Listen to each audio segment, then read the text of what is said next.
اللہ ارشاد فرماتے ہیں شہر رمضان الذی انزل فیہ القرآن، رمضان المبارک کا وہ مہینہ جس میں قرآن کریم نازل کیا گیا، ہدی للناس، جو تمام دنیا کے انسانوں کے لیے راہ ہدایت دکھانے والا ہے، وَبَيِّنَاتٍ مِّنَ الْهُدَى، اور ہدایت کی روشن دلیلیں پیش کرتا ہے، وَالْفُرْقَانِ، اور جو حق اور باطل کے درمیان فرق کرنے والی کتاب ہے، فَمَنْ شَهِدَ مِنْكُمُ الشَّهْرَ فَلْيَصُمْ،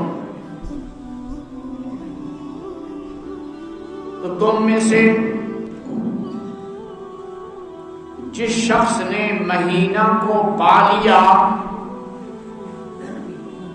اسے چاہیے کہ وہ روزے دار رہے۔ یہ شعبان معظم کا آخری جمعہ ہے، اور آئندہ جمعہ انشاءاللہ العزیز رمضان مبارک کا ہے۔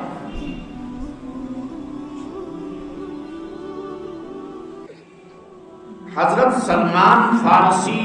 رضی اللہ تعالی عنہ نبی اکرم صلی اللہ علیہ وسلم کے جلیل القدر صحابہ اکرام میں سے ہیں۔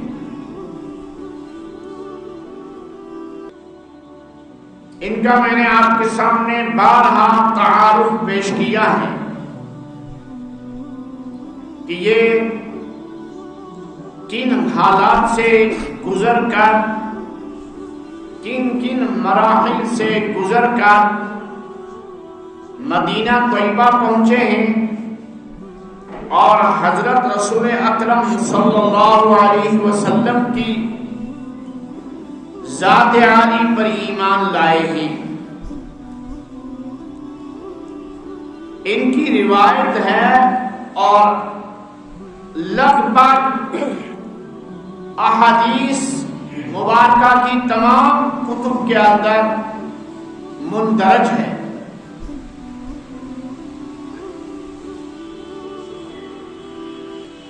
یہ فرماتے ہیں کہ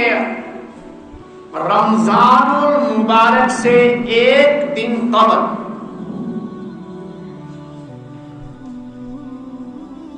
خطبنا رسول اللہ صلی اللہ علیہ وسلم فی یوم من شعبان، فی آخر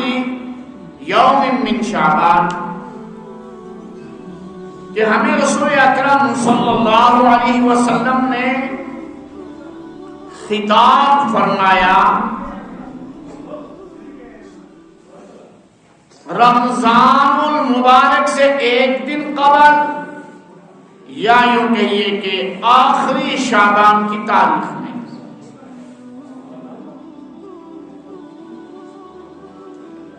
آپ کو یاد ہوگا کہ بہت بار،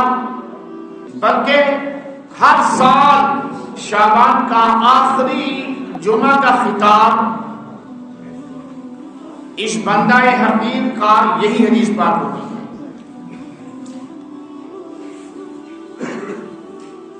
یہ اس لیے کہ نبی اکرم صلی اللہ علیہ وسلم کی سنت ہے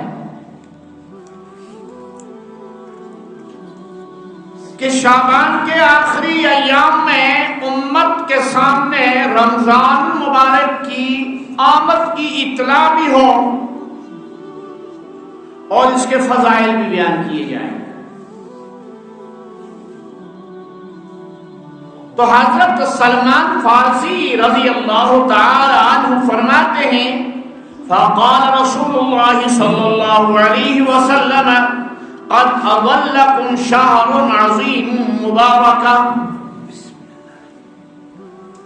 آپ صلی اللہ علیہ وسلم نے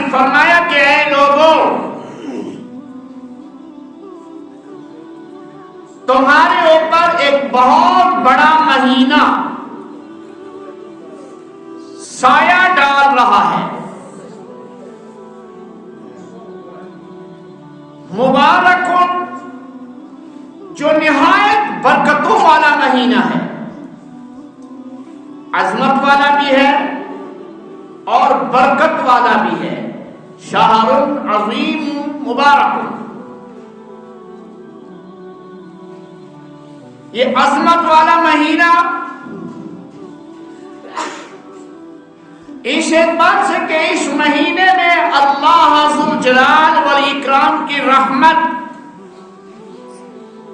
خصوصی طور پر ہر بندے پہ نازل ہوتی ہے۔ ہر ایک آدمی اس مہینے کی رحمتوں سے فیضیاب ہوتا ہے، ہر ایک آدمی اس مہینے کی برکتوں سے فیضیاب ہوتا ہے۔ تو فرمایا کہ عظمت والا مہینہ آ رہا ہے اور برکتوں والا مہینہ آ رہا ہے۔ پھر فرمایا وَالشَّهْرُ فِيهِ لَيْلَةٌ خَيْرٌ مِّنْ أَلْفِ شَهْرٍ، اس مہینے میں ایک رات آ رہی ہے جو 1000 مہینوں سے افضل ہے، بہتر ہے۔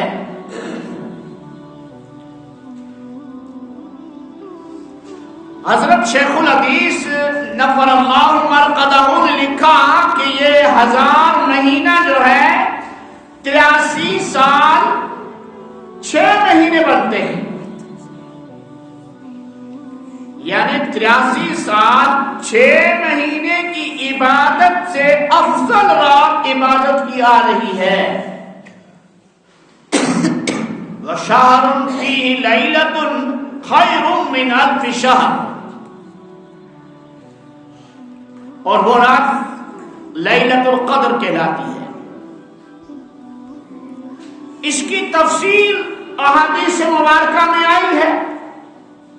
اور بہت احادیث مبارکہ اس کی فضیلت میں ارشاد ہوئی ہیں۔ فرمایا وَالشَّهْرُ يُزَادُ فِيهِ رِزْقُ الْمُؤْمِنِ، ایک ایسا مہینہ آ رہا ہے کہ اس میں مومن کا رزق بڑھا دیا جاتا ہے۔ عام دنوں میں غذا کی اس قدر فراوانی نہیں ہوتی جس قدر رمضان میں ہوتی ہے۔ یہ رمضان کی برکتیں کہ ہر قسم کے میوے، ہر قسم کا سالن اور ہر قسم کی غذا دستیاب ہو جاتی ہے۔ وَالشَّهْرُ يُزَادُ فِيهِ رِزْقُ الْمُؤْمِنِ، وہ ایک دوسرا مسئلہ ہے کہ روزے کی روح اور روزے کی اصل چیز جو ہے وہ کھانا کم کرنا ہی ہے، لیکن اس مہینے کی فضیلت یہ کہ اس میں مومن کی روزی بڑھا دی جاتی ہے۔ وَالشَّهْرٌ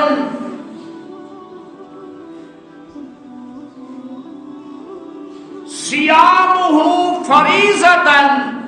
وَقِيَامُ لَيْلِهِ تَطَوُّعًا، ایک ایسا مہینہ آ رہا ہے جس میں صبح صادق سے غروب آفتاب تک کھانے پینے سے رک جانا، جماع سے رک جانا، روزے کی نیت کے ساتھ یہ فرض ہے۔ وَقِيَامُ لَيْلِهِ تَطَوُّعًا، اور اس کی راتوں کو قیام کرنا، اس کی راتوں کو زندہ رکھنا، اس کی راتوں میں بیدار رہنا، بیدار رہ کر نوافل میں رات گزارنا، قرآن مجید کی تلاوت میں رات گزارنا، تراویح میں حافظ صاحب کے پیچھے کھڑے ہو کر قرآن مجید سننا یا سنانا، یہ قیام ہے،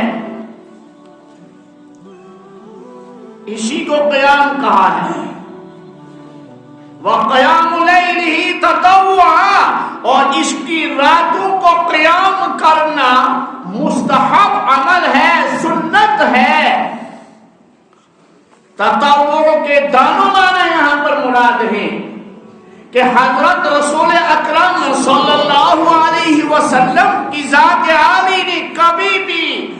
صیام کا قیام ترک نہیں فرمایا ہے، اس لیے سنت ہے اور سنت دائمی ہے۔ آپ صلی اللہ علیہ وسلم کو دیکھ کر صحابہ کرام رضوان اللہ تعالی علیہم اجمعین بھی قیام فرمایا کرتے تھے، قرآن مجید کی تلاوت نمازوں میں فرماتے تھے اور تراویح کا اہتمام کرتے تھے، یہ سنت مؤکدہ ہے۔ وَقِيَامُ لَيْلِهِ تَطَوُّعًا، حدیث مبارکہ کے اندر ایک لمبی بحث ہے، لیکن راجح روایات، راجح ترین روایات 20 رکعت تراویح پر ہے، اور یہ احادیث مبارکہ سے ثابت ہے۔ صحابہ کرام بالخصوص خلفائے راشدین رضوان اللہ تعالی علیہم اجمعین آپ کے سامنے تشریف فرما ہے۔ ایک صحابی آتا ہے اور وہ عرض کرتا ہے، یا رسول اللہ صلی اللہ علیہ وسلم، آپ کے دنیا سے چلے جانے کے بعد، آپ کے دنیا سے تشریف لے جانے کے بعد ہمارے دینی مسائل کون حل کرے گا؟ آپ صلی اللہ علیہ وسلم نے 4 خلفائے راشدین کی طرف اشارہ فرمایا کہ یہ علیکم بسنتی وسنت خلفاء الراشدین المہدیین، تم پر لازم ہے میرا طریقہ، میری سنت اور خلفائے راشدین ہدایت یافتاؤں اور ہدایت پر چلانے والوں کا طریقہ بھی لازم ہے۔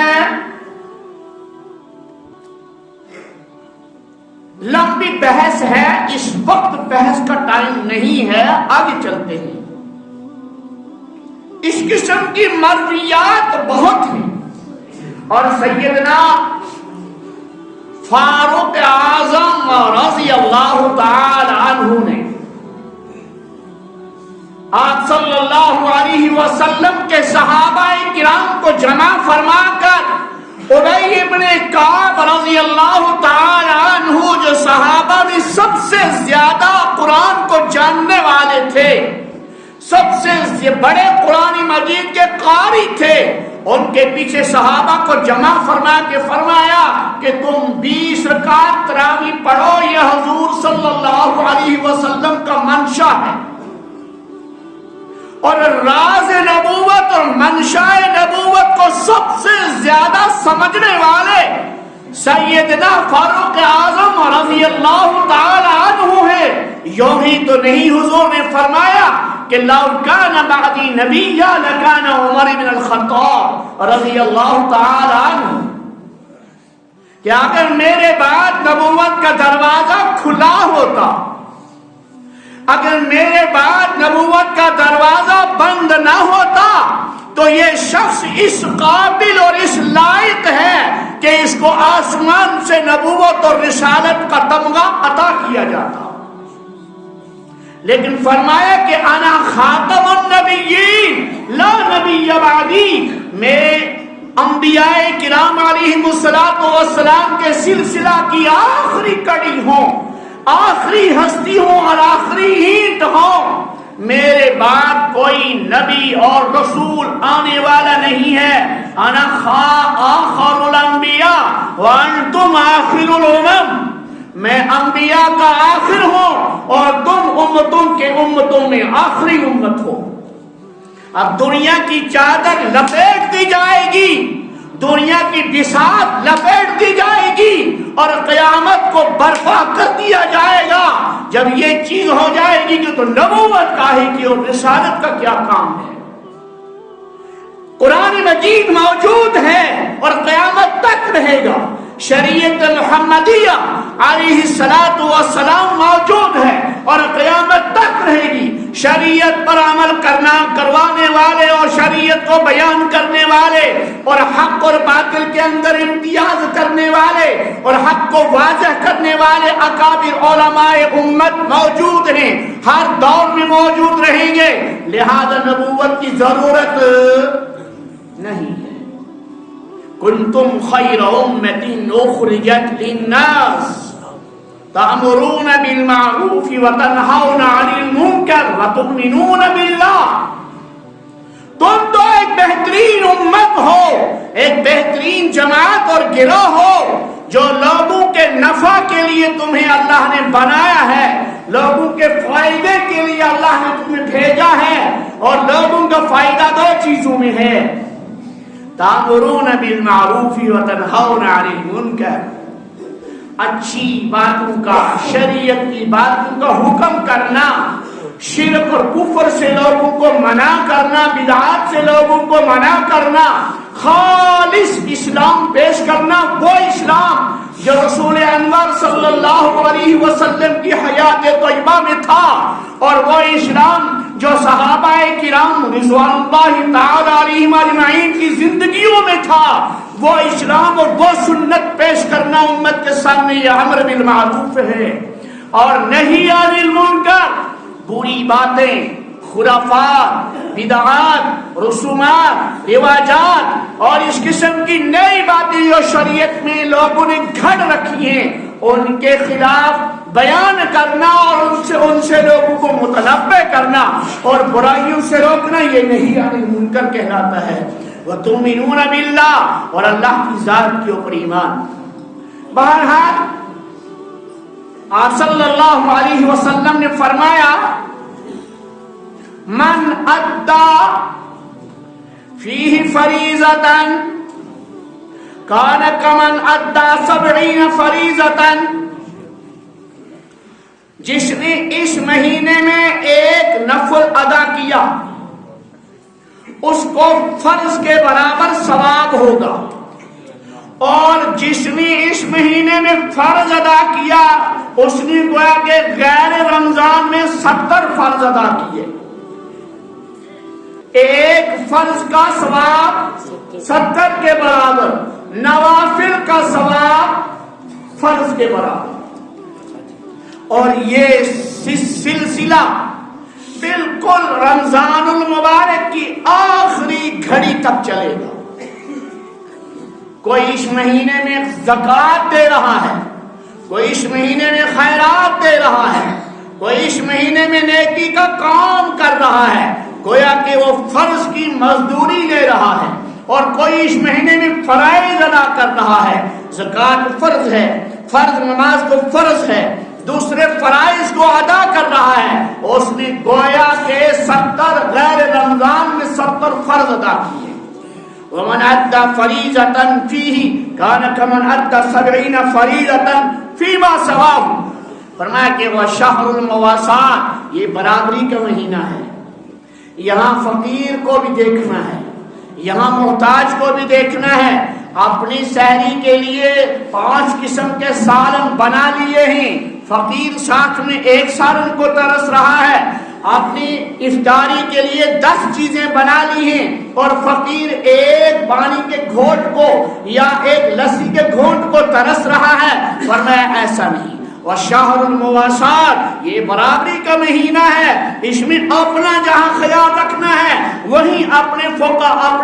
اپنے ساتھیوں اور اپنے رشتہ داروں اور اپنے محلہ والوں اور اپنے